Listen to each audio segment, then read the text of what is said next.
Hello, Miss Funk here, and we are going to talk about Project 5, which is object art. So, your goal is to develop creative thinking by transforming objects in your environment.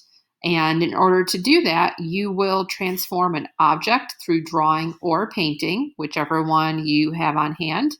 And the materials that you'll need are an object, paper, or any other surface that you can draw or paint on. So it can be cardboard or newspaper or the inside of a cereal box, just whatever you can have that is flat that you can draw or paint on. And then any drawing material or paint that you have at home. So the project is going to be an object kind of integrated in with your drawing or painting. So you will complete one well-made, visually interesting artwork that has an object interacting with your art. And again, that can be a drawing or a painting. So here are some examples to get you started. This is artist Jesuso Ortiz, and his illustrations, you'll notice, all have objects interacting with his drawings. So in this example here, the woman's hair is made of blueberries. These two examples, you'll see the artist uses a flower as the object. Notice too that the shape of the object makes sense for the drawing. So in the drawing on the left, the flowers are kind of like the speaker for the turntable. And the one on the right, the rose is the skirt for the woman. So you want to make sure that whatever objects you choose and whatever drawing you create, that they make sense somehow. Here are two more examples. Lime slices on the left turn into bicycle wheels. And then on the right, we have a leaf that he turned into a fox head for a Little Red Riding Hood scene. Another artist who is known for creating object art is Christoph Niemann. And in this example here, you can see that he uses an avocado as a catcher's mitt.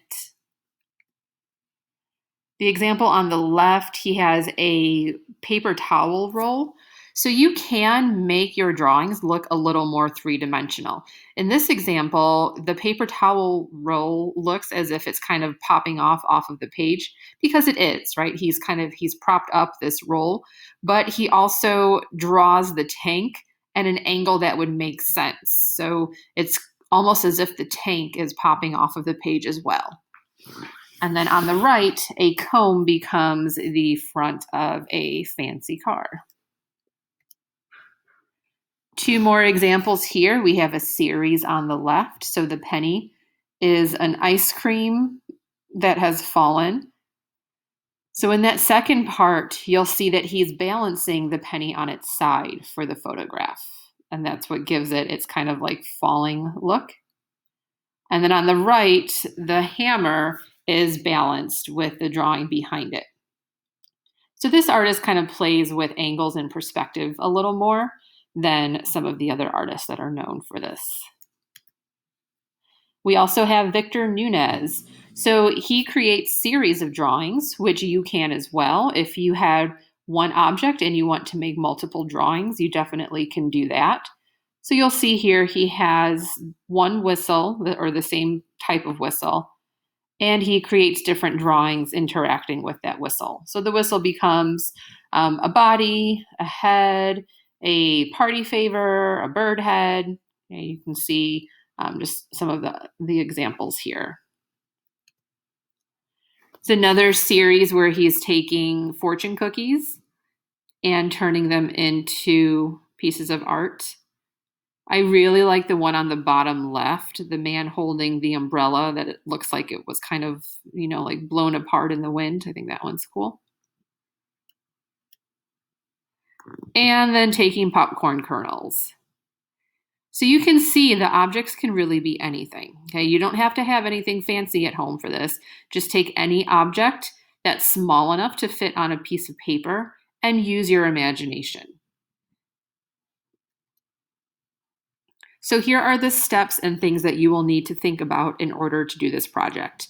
So step 1, look for objects around your house or out in nature.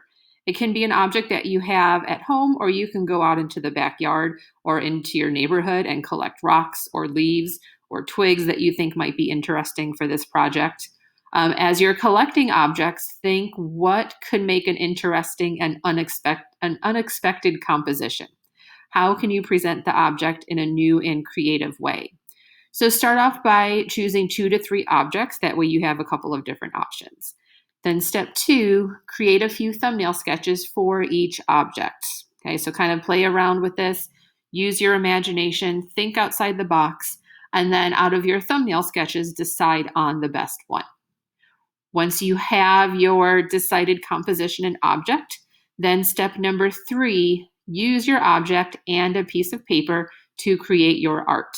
And again, you can draw your art or you can paint. It is up to you. You can create something really cool with something as simple as just a pencil or pen and a piece of paper. So as you are creating, consider these things. Did I use all of my paper? Okay, you don't want too much negative space. You don't want your drawing to be teeny, teeny, tiny, and then you have all of this blank space around it. So use your paper fully. Also think, does my image make sense? Okay, whatever your object is should interact with your drawing, and it should fit together. It should feel like it is one cohesive piece of art. Next, does my object interact with my illustration in a creative way? Right, so think about something like, the penny, for example. Don't draw a penny in like someone's hand paying for something. That's very expected. We know that we pay for things with money. But instead, turn the penny into an ice cream cone or turn the penny into some kind of crazy, weird creature. You want to think of things that would be unexpected. And then also ask yourself, is your art interesting to look at? If you, put yourself in my shoes, and if you were me and you know that I'm looking through, 120 drawings, if I saw yours, would I stop to think, oh my gosh, this is so cool? Okay, so kind of, show your parents, show people at home, get opinions on whether or not your piece is interesting. And if not, then, that's okay. Just make a couple of changes before you submit it. And then the last and final step, which is the most important, so you can get credit, of course, take a photo and upload it to Artsonia or Edsby, and it will be labeled Project 5 Object Art. Now, you need to make sure that your photo has the object in it. Try to take the photo in a well-lit area, and also try to really zoom in on your paper. Hey, I should be able to see your art as well as the object, just like the examples I showed you. And as always, if you have any questions, just let me know. I look forward to seeing these.